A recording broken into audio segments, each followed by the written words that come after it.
வணக்கம். வேஸ்டான ஃபுட்டை எப்படி டேஸ்டியாக ரெக்ரியேட் பண்ணலாம் அப்படின்னு பார்க்கலாம்.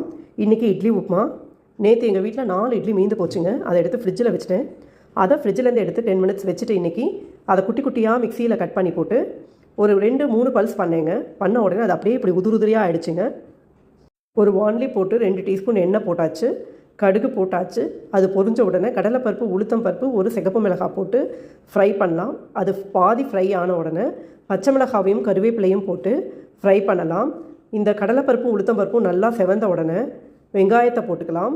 அப்புறமா அதிலேயே மஞ்சப்பொடியும் பெருங்காயப்பொடியும் போட்டு நல்லா மிக்ஸ் பண்ணுங்கள். அதுக்கப்புறம் அதுக்கு தேவையான அளவு உப்பு சேர்த்துக்கலாம்.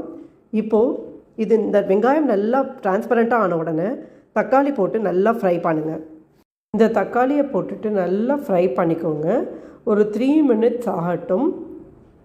3 மினிட்ஸ் நல்லா அந்த தக்காளி வெந்து வந்த உடனே இந்த உதுத்து வச்சுருக்க இட்லியை அந்த தக்காளி வெங்காயத்தோடு சேர்த்து கொட்டிடலாம். இப்போ இட்லி மிளகாய் பொடி சேர்க்க போகிறோம். நம்ம வீட்டு காரத்துக்கு ஏற்ற மாதிரி 1 or 2 டீஸ்பூன் சேர்த்துக்கலாம். இதுக்கு உப்பு போடும்போது பார்த்து போடணும். ஏன்னா இட்லி மிளகாய் பொடியில் ஆல்ரெடி உப்பு இருக்குது. ஸோ உப்பு கொஞ்சம் பார்த்து போடணும். இப்போ இதுக்கு கொத்தமல்லி தழை தூவிட்டு இந்த கேஸை ஆஃப் பண்ணிடலாங்க. Very tasty idli upma ready.